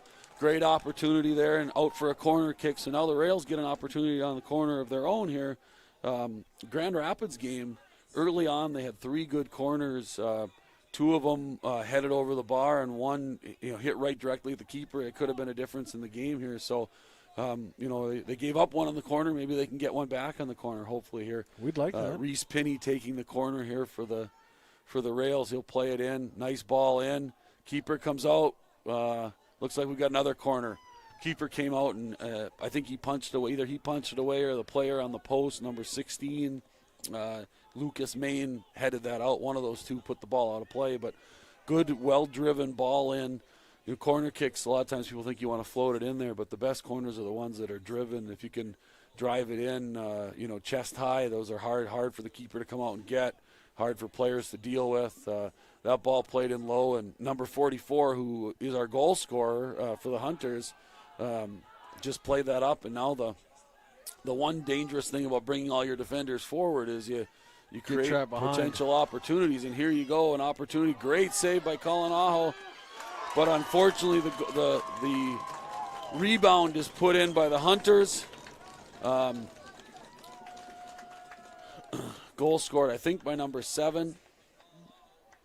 We'll see as he comes back. Yep, that makes it 2-0. 20 at the 16th minute here, 17th minute of the second half. That makes it 2-0 for the Hunters. The goal was scored by number 7, Xavier Decker. Once we get the clock going again, we'll announce the goal. Scoring the goal for the Hunters, number 7, Xavier Decker. And that's the danger. So ironically, both goals have come off of corner kicks. One of theirs and one of ours. They scored on the counter after our good chance in a corner. First goal was scored by Hunters, number 44, Owen Wilczynski, sorry. And the second one was started by him. He cleared a ball out down the field. Ball got played out quickly, and number 7, Xavier Decker, first shot was saved by Colin Aho. Nice save, but the rebound went right back to him, and he put it in to give the Hunters a 2-0 lead here. Rails need to get something going here. Good throw in, ball played in, headed back by Kobe Mannon and now out of bounds. And now Henry Ringdahl will come forward to take the long throw. He didn't throw the last one in. They had Reese Pinney throwing in, and Reese also has a decent throw, but boy, you'd like to see him on the field getting on the end of the ball. A very skilled player, can create some opportunities. Ball headed in there by Zach Schnabel. Henry comes in and gets on the ball, Henry Ringdahl. But now here we go again. The Denfeld's on the rush. 7, Xavier Decker's in alone again on the keeper. Good Another job, nice Colin. save by Colin Aho. This time he collects his own rebound. Unfortunately, that second goal, Colin Aho made a spectacular save, but the rebound went right to the right-hand side player, Yeah, to the Denfeld player, number 7, Xavier Decker, who got his own rebound. This time the ball skirted away from Decker on his breakaway, and we got a foul here. What do we got going? Looks like a free kick for the Rails, maybe a late challenge after the ball was away. Anyway, the second time the ball skirted away, and Colin Aho was able to get up and get his own rebound. But 2 spectacular saves there in the second half. Denfeld's been good so far in the second half of getting forward on the counter as Proctor starts to push players forward a little bit to try to maybe get one back. Denfeld's done a nice job of going after him on the back end and counter-attacking, and they've got clearly have some speed. And as I mentioned earlier, it's speed is definitely not the Rails' strength. They're not extremely fast team. We've got some players that can play physical, and they've got some players that can play skilled, but I wouldn't say, boy, the Rails can really fly. They do have some players that are quick, but overall they're just not a super speedy team. And when a team can counter quickly and do it and control the ball like Denfeld did on both of those last 2 chances, you're going to be in trouble. So we've got some subs into the game. Looks like I'm dropping the ball on my job. Vinny Horngren for the Rails, so I got that one. It's going to be 21, and that's the kid running in right here, number 5. 21 and 5 for Denfeld. Into the game for Denfeld, number 25, Owen Wilcox, and number 5, Logan Colt. Oh, 21. Got it. I said it right. Oh, So, did you? Oh, yeah, cool. Yeah, no, perfect. Vincent Horngren. And into the game for the Rails, number 4, Vincent Horngren. Sorry, I wasn't That's okay. trying to be that guy. No, I think I maybe Why said. are you yelling at me? I think I maybe said the number wrong, but I got the name right. So, got 21 and 5 and made it 25 and 1, maybe. I don't know. I just know what parents do when they get mad when you announce the wrong Yeah. player. That's all. Dylan Holla on the ball there. Kind of got tangled up with the Denfeld player. No foul. Denfeld's back on the ball here. A lot of gap here. The Rails, big gap between their front line and their back line. They got to sort that out too. That's something that Coach Wood has talked about during the year, that they don't want big gaps between their lines, their defensive line, their midfield line, their attacking line. They've got to find a way to compress so that when they do turn the ball over, the other team doesn't have a lot of space to work in, but also so when they do have the ball, they can go back to those 7 to 10 yard passes that we're talking about.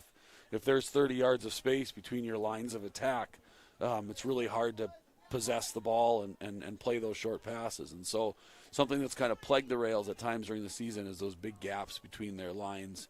Corner kick. We got a corner kick here for the Hunters. Can't see who's taking it, but see if I can see it on the TV that from Jason Nolan's work. Good ball in. Luckily for the Rails, bounces through the box and cleared away by by the Rails defender. Now going up the field, the Rails are on the counter. There again, see we've got Number 21 was the gentleman who took the corner. Corner kick taker.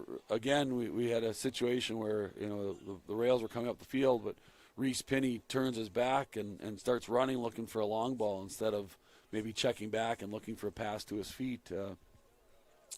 Again, it's I get it. You get down a goal or you get down 2 goals, and you think you've got to try to get one back right away, and so you start trying to play the ball over the back and hope that you can get on the end of it. The problem is then you have no possession, and 1-0 becomes 2-0, and 2-0 becomes 3-0, and so on and so forth. So the Rails really need to get back to what they were doing in the first 10 minutes of the first half and possess the ball, make those short passes.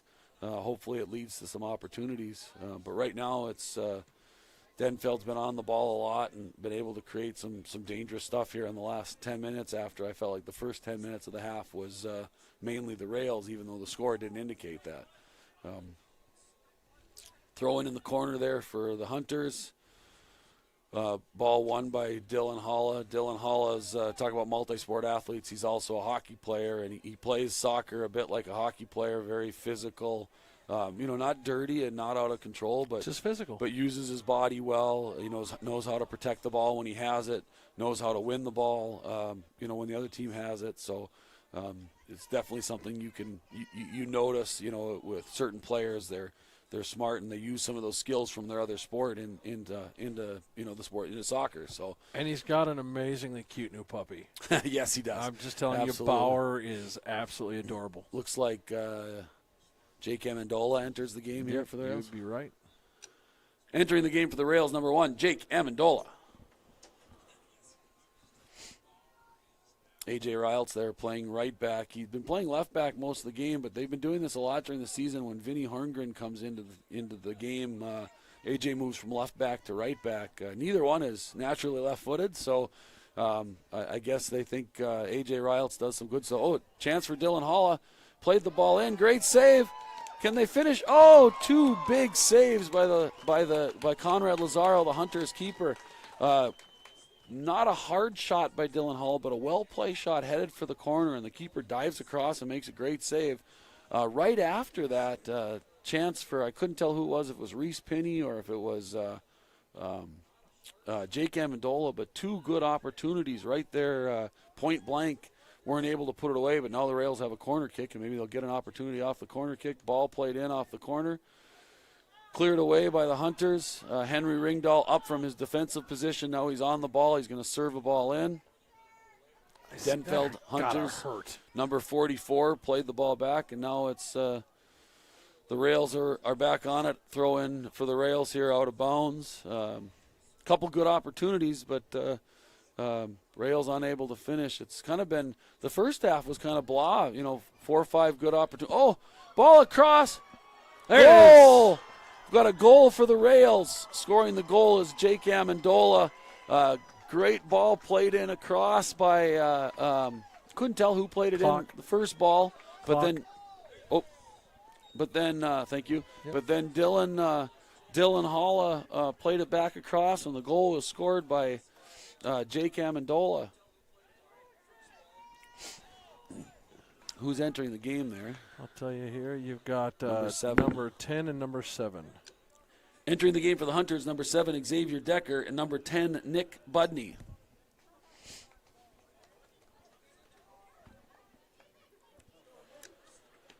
Scoring the goal for your Rails, number 1, Jake Amendola.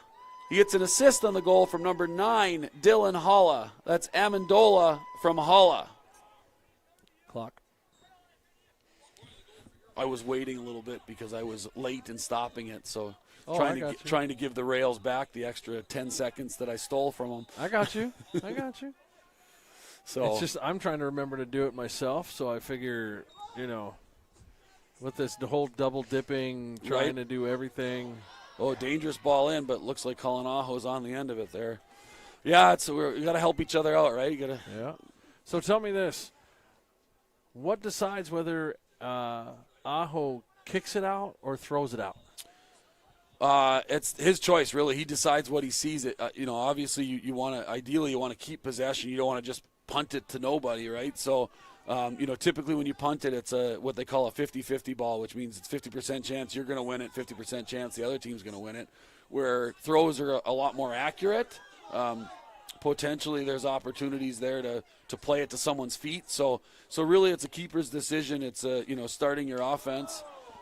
Shot there that just ended up wide. Nice little move there by by number 10 for the Hunters, Nick Budney. Like I said, he's been kind of a firecracker here for the Hunters in the second half. Shot that went off the outside of the post, just wide, after a nifty little move to get open. But yeah, it's goalkeepers will, and you're seeing it more and more. The style of the game has changed, where it used to be, get it and punt it as far up the field as you could and hope that you got on the end of it. And now you're seeing a lot of teams, they like what they call it playing out of the back, where their keeper gets it and either rolls it out to a player or even puts it down to their own feet and plays it with their feet. With the idea is that, why would you take 100% possession and create a situation where there's 50% chance of possession, where if you can keep possession, and maybe it's not 100% that you're going to keep it out of the back, but there's a better chance than just punting it away and seeing if the other team can get on the end of it. Looks like we've got another sub here for the Hunters. Number 17 coming in. Yes, sir. Into the game for the Hunters, number 17, Hayden Hollanday. Got me with the alliteration there. What? Down to 12 minutes here left in the game. Oh. A.J. Riles swinging a miss on the ball. He looked like he was going to head it, and then at the last second decided, I'll try to kick it. I'm thinking maybe he thought it was going to hurt, like you said earlier. So he chose not to head it, but it's all right. It went out for a throw-in for the Rails.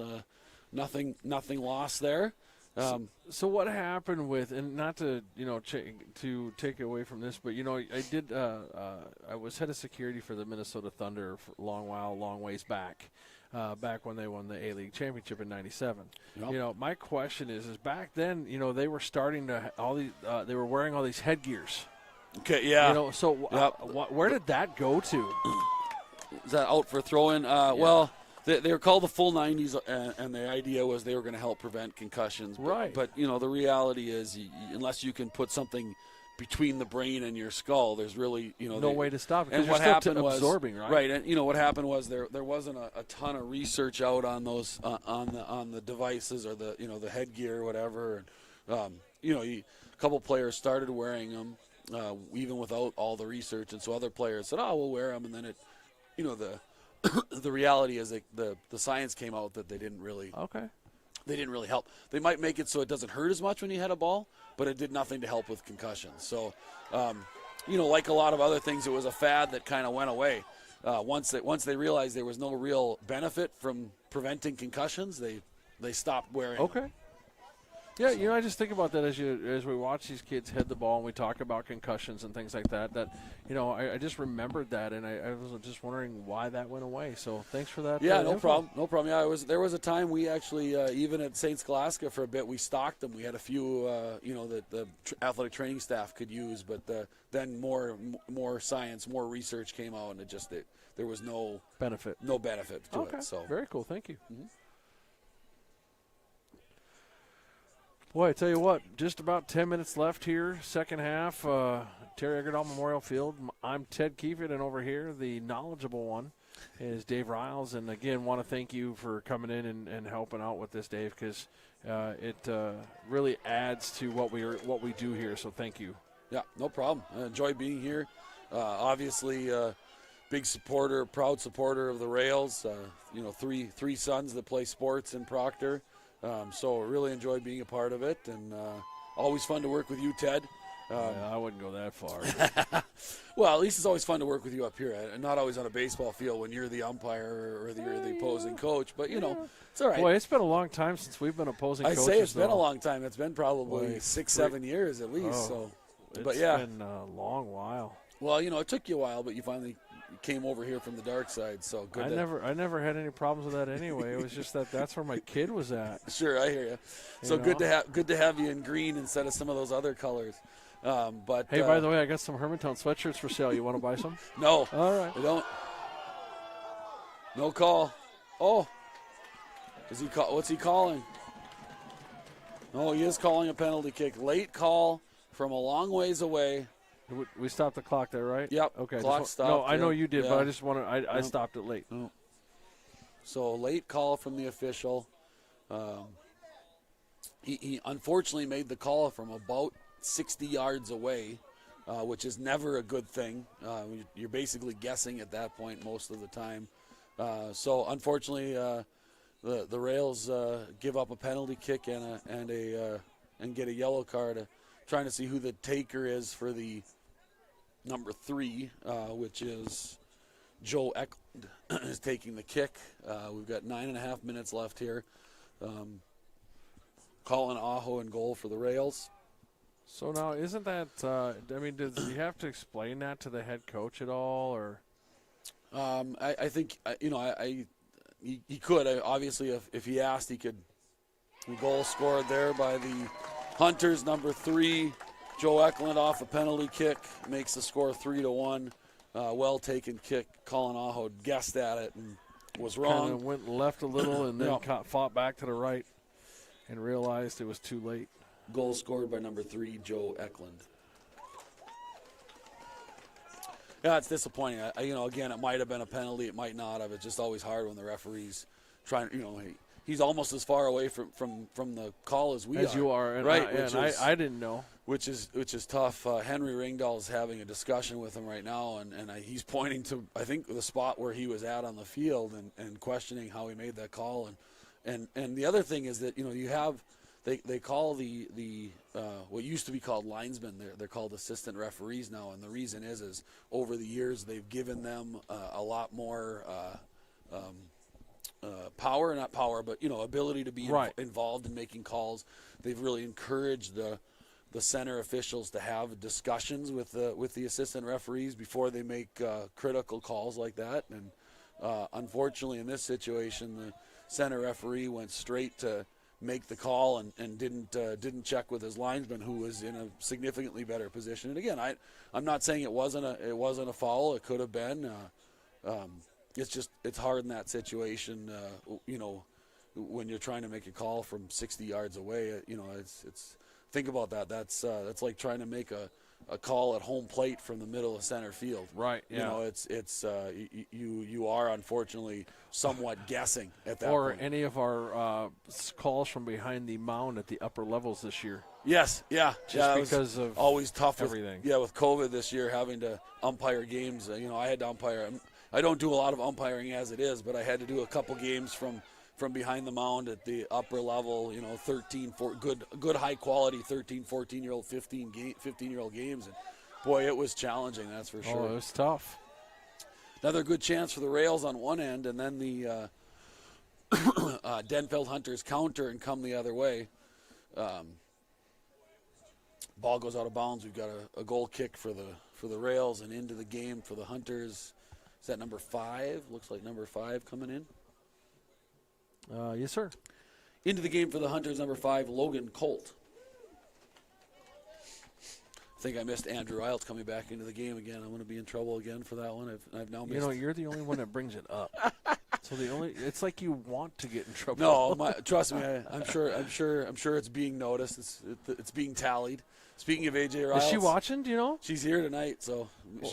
She's sitting with. Yeah, she's sitting. Okay. Like I said, her parents are here visiting from Nebraska. So she's out there with both sets of grandparents. Actually, my parents also are here. So. Well, make sure you tell her I said hi. It's funny that you bring her up because I don't know why, but I was going through my phone for some reason, and I had a message from way back when she was in her boot cast at Art Vaughn, our last year of the Harbor Bandits. Okay. When our game had already started, and we had already had the anthem for the day, but then they started the next level games over on the other field, and they played the anthem. And I made my kids stop because I'm a firm believer that anytime you hear that anthem, whether it's already been played or not, you got to pay respect. And she sent me a message that day saying, how classy that was and stuff. And for some reason, I still have that. Sure. So I just thought that was cool. And make sure you tell her hi. And that was not good. No, goal scored there. And, we talked about free kicks earlier, right? And that one was scored by number 44. Second goal of the game. Defender comes up and strikes a really well-taken free kick, puts it in the corner. Scoring the goals for the Hunters, number 44, Owen Walczynski. They're happy you got it right. Yeah, so that makes it 4-1 now for the Hunters. It's tough. The penalty kick goal right after the Rails had scored to make it 2-1 and had a little bit of life, and maybe was getting back into the game, and all of a sudden penalty kick one goal and a free kick another goal, and two fouls that lead to goals, unfortunately. So it's always tough when that happens, but there's still 6 minutes left here. Maybe the Rails can get one back. We knew this was going to be a tough game. The Hunters had a good season, obviously, with Keegan Chasty out. You think maybe they might have a chance. It's going to be a bit of an equalizer, but Denfeld is. Oh, There it is.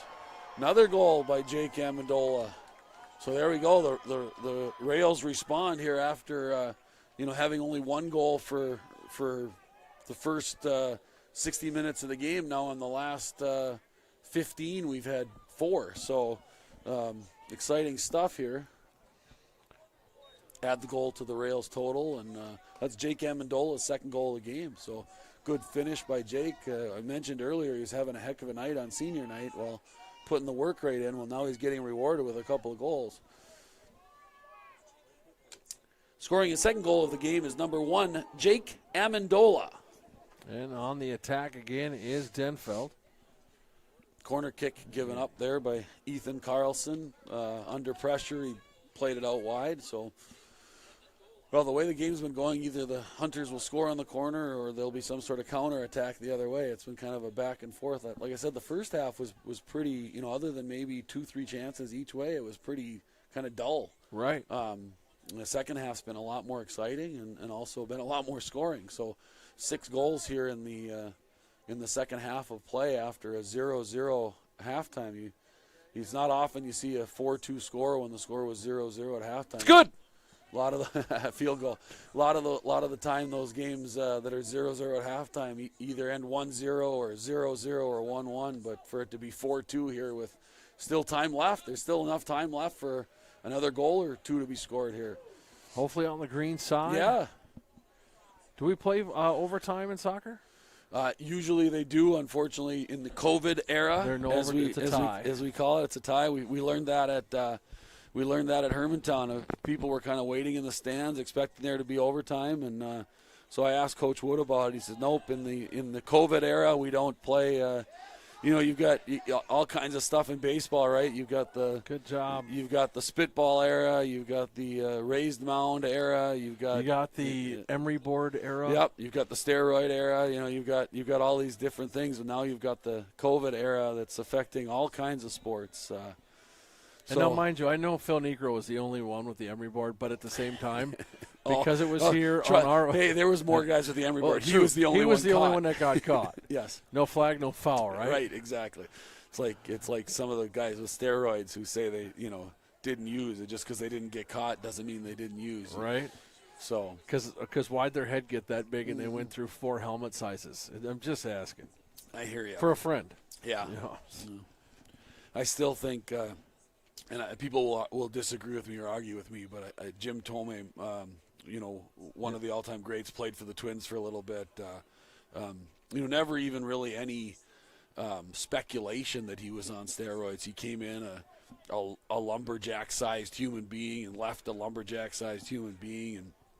And, other than some of the greats from the old times, he's one of the guys that, in the last 40 years that has hit a ton of home runs and one of the few that wasn't a steroid user, at least not the way that people think. Right, so exactly. I refer to him a lot when people talk about Canseco and Bonds McGuire and Sosa and I was a Cubs fan. I love Sammy Sosa, Palmeiro. But Palmeiro, right? But disappointed with some of the stuff that happened there. But you list all those guys off, and they've all got the strikes against them, and Jim Thome does not. So, yeah, he should see the hall. Yeah, we got off track here, but back to soccer. Hey, couple we're of guys. Big time out there. So, yep, you got a couple of guys that like baseball. They're going to talk a little bit of baseball, and we're both refusing to talk about the Twins. Which is good, I wasn't bringing that up. There was no way I was bringing that up. I had students ask me about it today because when we did the whole introduction things with the 6th graders this year, I made sure that they knew I'm a big baseball fan, and I showed them my bobblehead collection in my classroom and everything else, and I had students every hour today. So how about those Twins? I'm just like, just not nice. They are dead to me. Yeah. Rails just had another chance there, but the Denfeld keeper Conrad Lazaro's made a few big saves. Both goalkeepers have played really well. It's not often that the score is 4-2 and you say both keepers have played really well, but really of the 4 goals scored on Colin Aho, one was off a corner that a not well cleared corner. One was a penalty kick, another was a free kick, and another was a rebound off a spectacular save. And even the Denfeld keeper, he gave up. He's given up a couple goals here, but he's also made 3 or 4 spectacular saves. So down to about a minute and a half here, minute 20. Another long throw from Henry Ringdahl. Rails down 4-2 after being tied at halftime, 0-0. See if they can maybe get one here. Unfortunately, there's no timeouts, so if they want to stop the clock, they've got to score. Opportunity there for Jake Amendola, who's sitting on 2 goals. He looking for the hat trick. Had a chance at a hat trick there. He's really growing as a soccer player. Another multi-sport athlete. Plays all alone, not 3-on-1 there, huh? Nice goal by the Hunters. The Rails push forward trying to get one back, and they end up giving up a goal. Looks like number 3 got it. Is that who finally scored I the believe, goal? yes. Scoring the goal is number 3, Joe Eklund. So with 38 seconds left, the score is now 5-2. Can't really blame the Rails. They try to push numbers forward and get one back, have a couple good chances. But then on the counter attack, the Hunters end up with about a 4v1, ended up scoring a goal. So that'll just about do it here. We're down to the last 30 seconds of the game. 5-2. Again, after a fairly uneventful first half where the score was 0-0, this one sees 7 goals. And if you're a Rails fan like we are, unfortunately 5 to the wrong side. But right. Some good things for the Rails, and they'll have opportunities in the playoffs. There's a good chance they could see the Hunters potentially in the first or second round of the playoffs. So hopefully Coach Wood and his staff does a fantastic job, and hopefully they'll through this learn some things that'll make them better come playoff time. Have a foul there at the end of the game, but that'll do it for the game. So. So just want to thank everybody for tuning in. We got 10 people watching, awesome. So that's really cool. Thank you for tuning in. Again, without folks like yourselves watching and our sponsors and our students, we don't have this. So thank you for that. Our sponsors, again, Tamarack Building Supplies up on Highway 53, Audiology Concepts, Heritage Window and Door over in Superior, Troy's Auto Service right here in Proctor, home of all your service needs, and of course the Rob and Barb Shaler Charitable Foundation. I'm going to let Dave finish up his PA stuff here so everybody can hear that, and then we'll talk again. Thank you all for coming. Safe travels on the way home, and one last shout out to our 2020 Proctor Rail seniors. Thank you, seniors.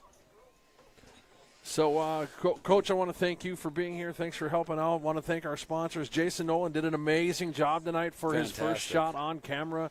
So thank you to him. If you are watching this broadcast or you get a chance when you watch this on a replay and you know Jason, please reach out. Tell him what a great job he did, because he did a great job here tonight. Our next game is going to be next Tuesday when we'll have senior night for our girls soccer team.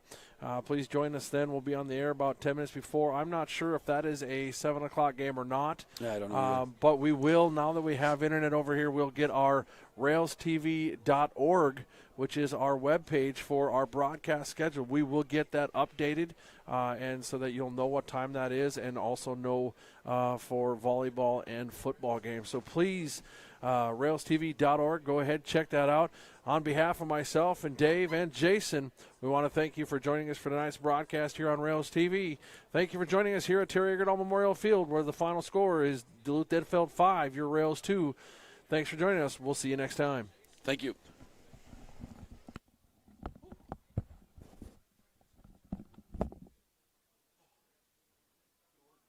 Next time. Thank you.